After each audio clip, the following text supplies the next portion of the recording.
राम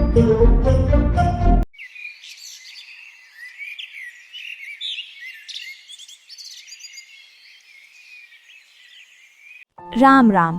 सूरज सिर पर चढ़ाया, पूरे घर का गोबर पानी मैंने अकेले निपटाया, और यहाँ छोटी बहू को अपनी जुल्फें संवारने से फुर्सत नहीं है। माँ जी, ये घर है या कोई सराय, जहाँ एक बहू का काम करे और एक बहू को सजने संवरने से फुर्सत नहीं है। दीदी, तुम इतना क्यों जलती हो? रूप रंग भगवान की देन है और फुर्ती अपनी अपनी किस्मत की। अब आप अपने मायके में काम करती थी, आपको काम करने की आदत है, तो मैं क्या करूं? मुझे तो मेरे मायके में फूलों की तरह रखा गया था। मुझसे नहीं होता ये घर का काम। फूलों की तरह? ओ री, तेरे बाप ने तो तुझे इस घर की तिजोरी देकर विदा किया था क्या, जो काम नहीं करेगी? और माँ जी, आप क्यों चुप है? देखिए अपनी लाडली को। कल रात जो तांबे के कलश और पीतल की परात मैंने मांझ कर रखी थी, वो गायब है। पूछिए इससे, कहाँ छुपाए हैं? खबरदार दीदी, हाथ धोकर मेरे पीछे मत पड़िए। कलश और परात का मैं क्या करूंगी? कहीं ऐसा तो नहीं कि आपने ही अपने मायके भेजने के लिए उन्हें पिछवाड़े की झाड़ियों में छुपा दिया हो। सब जानती हूँ मैं आपकी ये पुरानी चालें। जुबान संभाल कलमुही, चोरी भी और सीना जोरी भी। माँ जी, आज फैसला कर दीजिए, या तो ये चुड़ैल इस घर में रहेगी या मैं। आज ही इस आंगन के बीचों बीच दीवार खिंचेगी। बस चुप हो जाओ दोनों। शर्म नहीं आती? गांव जवार के लोग थूकेंगे इस घर पर। माया, तू बड़ी है, थोड़ी तो समझ दिखा। और रूपा, तू छोटी है घर की, इसलिए मर्यादा में रहे। अगर तूने काम नहीं किया तो आज तुझे नाश्ता नहीं मिलेगा। मत दीजिए नाश्ता। पर माँ जी, आज ससुर जी की वो पुरानी मोहरों वाली थैली भी नहीं मिल रही जो संदूक में रखी थी। कल रात मैंने दीदी को दबे पांव संदूक के पास जाते देखा था। पूछिए इनसे, वो मोहरें कहाँ हैं? कहीं इन्होंने थैली चुराकर अपने मायके तो नहीं भिजवा दी? झूठ, सरासर झूठ। तुम मुझ पर खानदान की अमानत चुराने का इल्जाम लगा रही है। माँ जी, देख लीजिए इसकी हिम्मत। छोटी होकर बड़ी बहू पर चोरी का इल्जाम लगा रही है और शर्म भी नहीं आ रही है इसको।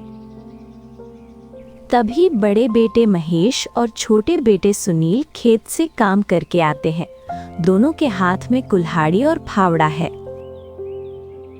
ये क्या तमाशा लगा रखा है तुम लोगों ने? पूरा गांव हमारी थू थू कर रहा है। शर्म नहीं आती तुम लोगों को रोज रोज ये झगड़ा करते हुए? भैया, तमाशा आपकी पत्नी ने लगाया है। खुद कलश और पीतल की परात को जाने कहाँ छुपा कर रखी है, और चोरी का इल्जाम मुझ पर लगा रही हैं। भाई साहब, अपनी पत्नी को रोकिए। वो रूपा पर चोरी का इल्जाम लगा रही हैं। अगर आज फैसला नहीं हुआ तो मैं इसी कुल्हाड़ी से इस आंगन के 2 हिस्से कर दूंगा। मैं अपनी पत्नी की बेइज्जती बर्दाश्त नहीं करूंगा। सुनील, तू बड़ा हो गया पर अकल अभी भी घुटनों में है। अपनी पत्नी को सिखा कि बड़ों का आदर कैसे करते हैं, और घर का काम करना भी सिखा। माया दिन रात घर का काम करती है और ये महारानी बस मुफ्त की रोटियां तोड़ती हैं। आदर उसका होता है जो आदर के लायक हो। माँ, बहुत हुआ, आज ही हिस्सा कर दीजिए। दाने दाने का हिसाब होगा, और उस नीम के पेड़ का भी जो पिताजी ने लगाया था। घर के आंगन में आज चूल्हा नहीं जला था, पर नफरत की आग 7वें आसमान पर थी। सगे भाई जो कभी एक ही थाली में खाते थे, आज जमीन के एक एक इंच और घर के एक एक बर्तन के लिए आमने सामने खड़े थे। पर इस बंटवारे के पीछे जो साजिश रची जा रही थी, उससे बेखबर पूरा परिवार बर्बादी की ओर बढ़ रहा था। बीचों बीच एक सफेद चूने की लकीर खींची गई है। एक तरफ महेश और माया खड़े हैं, दूसरी तरफ सुनील और रूपा। बीच में कौशल्या माँ जी पत्थर की मूरत बनी बैठी हैं। गांव का पटवारी कागज लेकर खड़ा है। पटवारी जी, लिख लीजिए। हवेली का पिछला हिस्सा जहाँ कुआं और अमरूद का पेड़ है, वो मेरा होगा। मैं बड़ा हूँ, मेरा हक बड़ा है। हक की बात मत कीजिए भाई साहब, अगर आप बड़े हैं तो दिल भी बड़ा रखिए। कुआं आपके पास चला गया तो हम पानी कहां से पिएंगे? क्या अपनी प्यास बुझाने के लिए भी आपसे भीख मांगनी होगी? सुना आपने? दीदी कुआं अपने पास रखकर हमें प्यासा मारना चाहती है ताकि हम दोनों को पानी के लिए इनके सामने हाथ जोड़ना पड़े। पर याद रखिए, प्यासे की आह बहुत बुरी होती है। आप लोग कभी खुशी से नहीं रह पाएंगे। माँ जी, देखिए अपने बड़े बेटी का न्याय। ओरी, बड़ी आई न्याय वाली। जब ससुर जी ने वो मोहरों वाली थैली तेरे संदूक में रखी थी, तब कहाँ था तेरा न्याय? माँ जी, पटवारी जी के सामने कह दीजिए कि जब तक वो मोहरें नहीं मिल जाती, सुनील को घर का एक दाना भी नहीं मिलेगा। चुप हो जाओ, मरे हुए बाप की अमानत का तमाशा मत बनाओ। पटवारी जी, हवेली के 2 हिस्से कर दीजिए, बीच में आज ही दीवार उठेगी। जो बेटा अपनी माँ के आंसुओं को नहीं देख सका, उसे कुएं का पानी क्या नसीब होगा? महेश और सुनील एक दूसरे की तरफ नफरत से देखते हैं। पटवारी लकीर पक्की करता है। रात के करीब 2 बज रहे हैं। उल्लू की आवाज आ रही है। माया दबे पांव इधर उधर देखते हुए पिछवाड़े के भूसे के ढेर की तरफ बढ़ती है। उसके हाथ में एक पोटली है। बस आज की रात, और सुबह होते ही गांव भर में शोर मचा दूंगी कि रूपा ने ये मोहरे चुराकर भूसे में छुपाई हैं। फिर माँ जी इसे धक्के मारकर बाहर निकालेंगी और ये पूरा हिस्सा मेरा हो जाएगा। माया भूसे के अंदर हाथ डालकर मोहरों की थैली छुपाने लगती है। तभी पीछे से एक सूखी टहनी के टूटने की आवाज आती है। माया झटके से पीछे मुड़ती है। कौन है वहाँ? महेश जी, आप है क्या? अंधेरे से कौशल्या माँ जी बाहर निकलती हैं। माया, तू?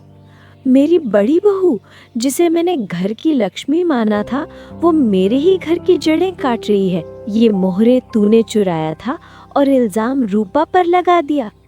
तू इतनी लालची होगी मुझे पता नहीं था। आखिर तूने ऐसा क्यों किया?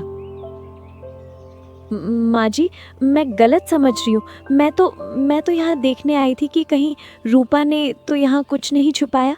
मैंने कोई चोरी नहीं की है। झूठ मत बोल, तेरे हाथ की ये थैली सब कह रही है। तूने अपने सगे देवर और देवरानी को घर से निकालने के लिए ये नीच काम किया। ममता और मर्यादा दोनों का गला घोट दिया तूने माया। तो मेरे नजरों में हमेशा के लिए गिर गई है। माँ जी, मुझे माफ कर दीजिए। मैं ईर्ष्या में अंधी हो गई थी। मुझे लगा कि रूपा सब कुछ छीन लेगी। महेश जी को मत बताना, वो मुझे जीते जी मार डालेंगे। महेश को तो मैं नहीं बताऊंगी, पर भगवान सब देख रहा है। याद रख माया, जिस आग को तूने सुलगाया है, वो एक दिन सबको जलाकर राख कर देगी। माँ जी ने माया का पाप तो देख लिया था, पर घर की लाज बचाने के लिए वो चुप रह गई। पर कुदरत का अपना ही इंसाफ होता है। जिस आग की बात माँ जी ने कही थी, वो बहुत जल्द एक भयानक रूप लेने वाली थी। हवेली के आंगन में दीवार खड़ी करने के लिए ईंटें आ चुकी थीं। भाई एक दूसरे की शक्ल नहीं देखना चाहते थे और बहुएं अपनी अपनी जीत के सपने बुन रही थीं। पर तभी कुदरत ने ऐसा खेल खेला कि बंटवारे की वो सफेद लकीर आंसुओं से धुल गई।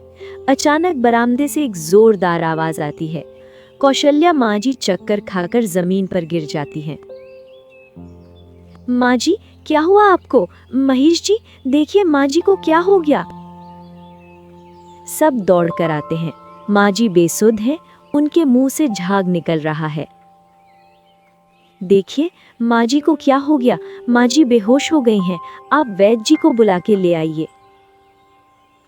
महेश और सुनील वैद्य जी को बुलाते हैं। बड़ा अनर्थ हो गया। माँ जी को गहरा सदमा लगा है और साथ ही उन्हें तेज दिमागी बुखार ने जकड़ लिया है। हाय राम, मेरी सासू माँ को किसकी नजर लग गई? कल तक तो भली चंगी थी, आज अचानक मौत के मुंह में जा बैठी।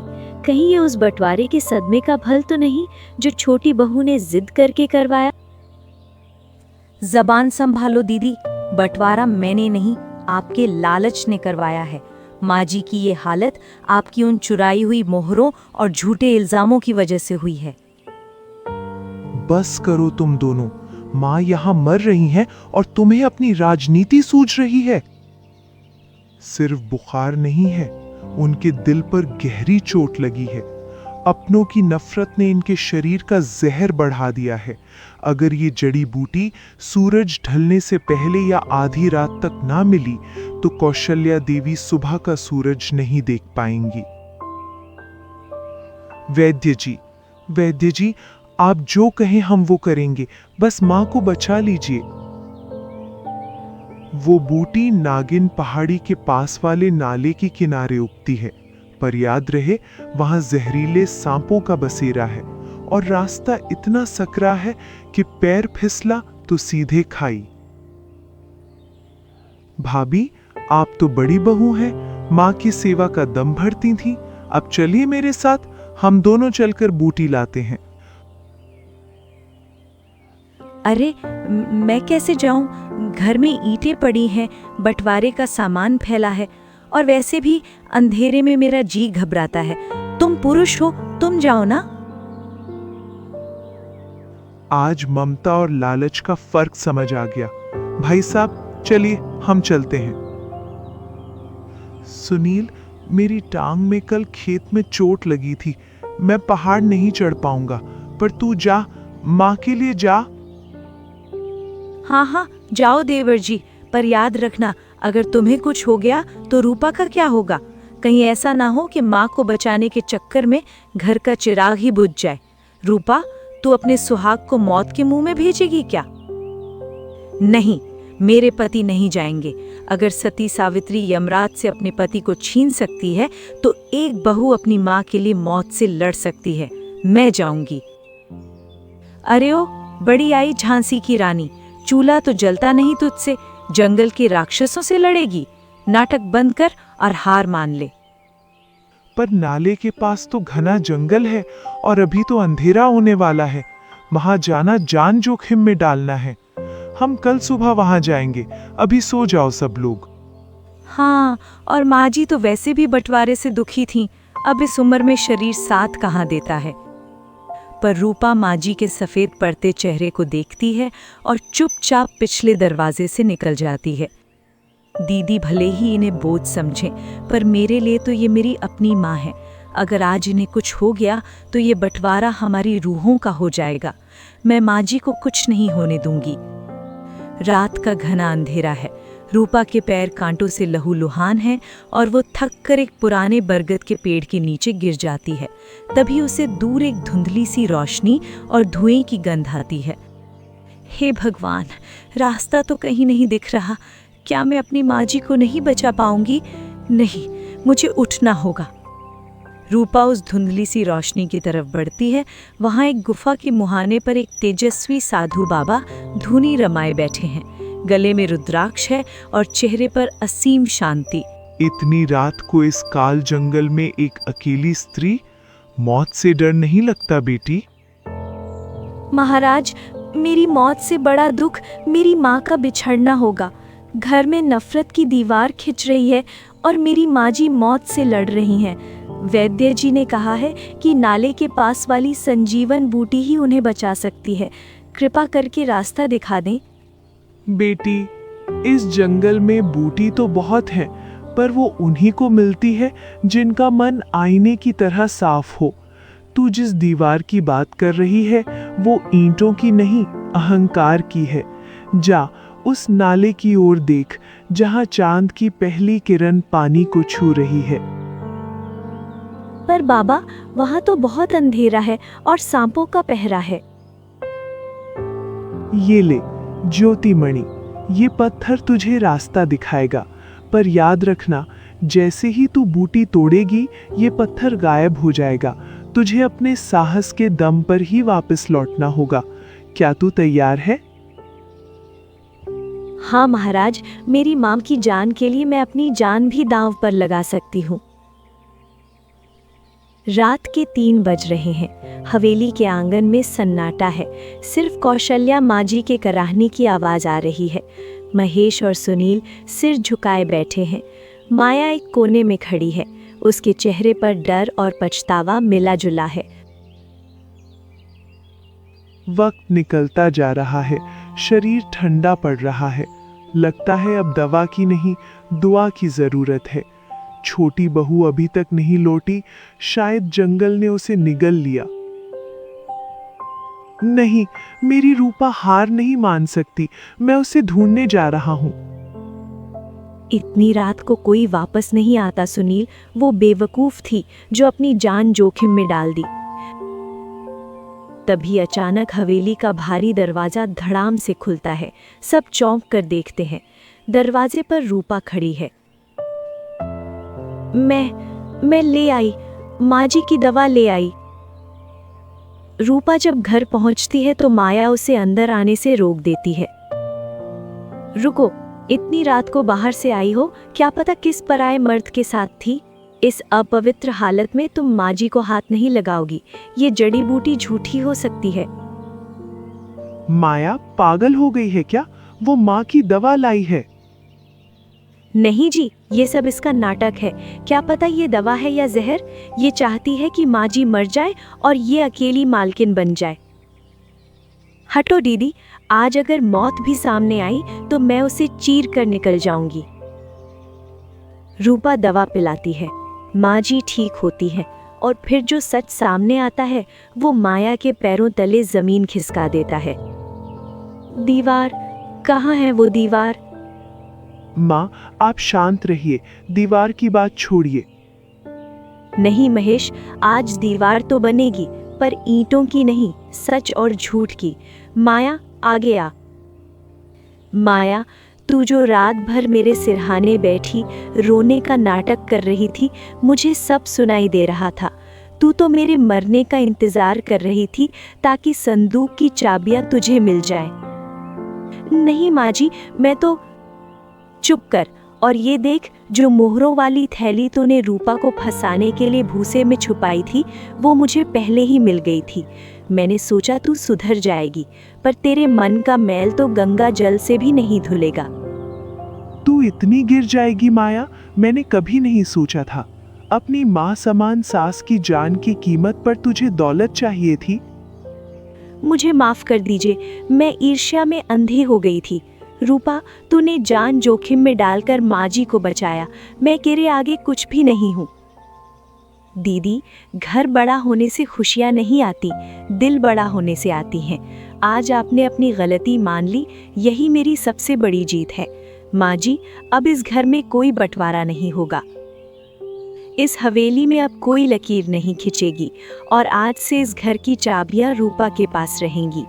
उस दिन रामपुर की उस हवेली में नफरत हार गई और निस्वार्थ प्रेम जीत गया। माया ने अपना अहंकार त्याग दिया और रूपा ने अपनी सेवा से पूरे परिवार को फिर से एक कर दिया।